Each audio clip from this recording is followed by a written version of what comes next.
Good morning, Anne-Marie from Rome's Tiber River. Now, check this out. I should not be able to stand where I'm standing right now, but due to the worst drought in decades, the water level here is at least 5 feet lower than normal. It should be up to my ankles or up to my knees. All of this is just the tip of the iceberg for the heat wave that is hammering Europe, and it's forecast to swelter on.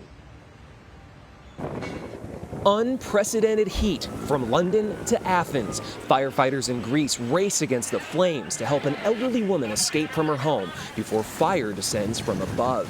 When the fire outruns the firefighters, it's up to local residents, a few buckets, and whatever water they can carry. But water is in dangerously short supply. Around Italy's biggest river, the Po, once fertile fields for producing risotto rice, wine, and pasta, are now brittle patches of mud. Water is so scarce, this barge has been revealed for the first time since it was sunk in World War II.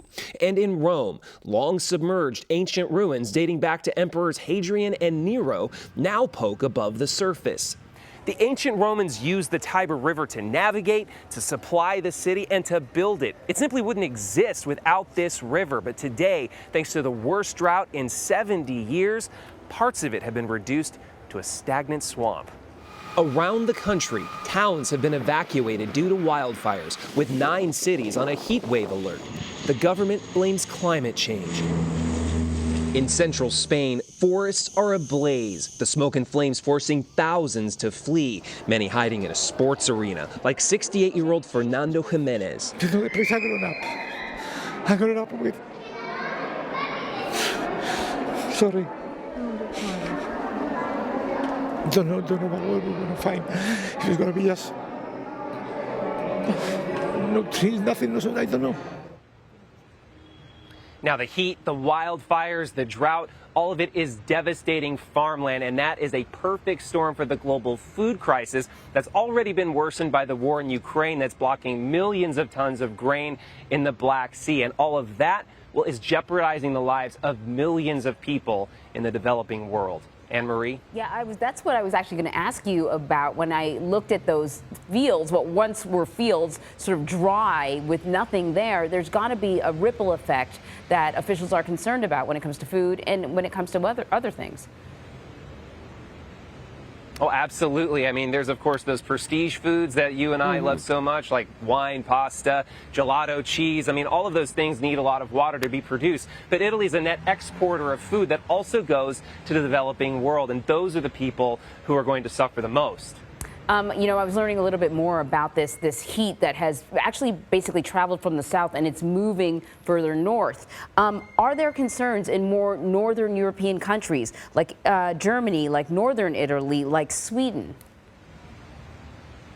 Yeah, there are. In fact, you know, those places in northern Europe aren't as accustomed to the heat that we're experiencing here. Everybody has an air conditioner in Rome, pretty much. Not the case in Sweden. These are places that are now having to rethink these things, and they're rather serious when you consider elderly population, vulnerable populations that need cool air in order to survive. So the entire demographics are being affected here by this heat wave. You know, when I was thinking about the infrastructure too, you know, places like, and I've never been to Sweden, but I'm making some assumptions here. There are places like Sweden where there's a lot of modern architecture, let's say, but places like, you know, Italy or even Germany where the architecture, you know, over several hundreds of years, that's what draws people to these countries and to many of these cities.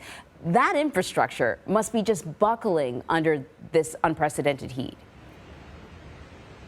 Yeah, that's right. Well, think about COVID, right? I mean, it's been about 2 years since Europe has been able to welcome the kind of tourist numbers that it's used to doing. This is a record-breaking year for tourists coming back to these places. And it's happening while there's this drought and while there's this heat wave. All these people here need cold water. They need air conditioning, whether that's in Italy, whether that's in Europe, whether that's in Germany. All of these places are also going through an energy crunch right now because of the war in Ukraine and because of the sanctions that the U.S. and that Europe have placed on Russia. So they're now having to pay double, more or less, for their energy costs right when they need it the most. Summer is normally the time when Northern Europe thinks, okay, let's repair our infrastructure. They don't have to pay as much to heat their homes, but now they're actually having to pay to cool them, and they're paying a heavy, heavy cost for it. You know what I was thinking as you were sort of going through the list? I was thinking, boy, when it rains, it pours. But in this case, we wish it would. A little bit of rain would make a big difference. We wish. Yeah. Chris, thank you so much.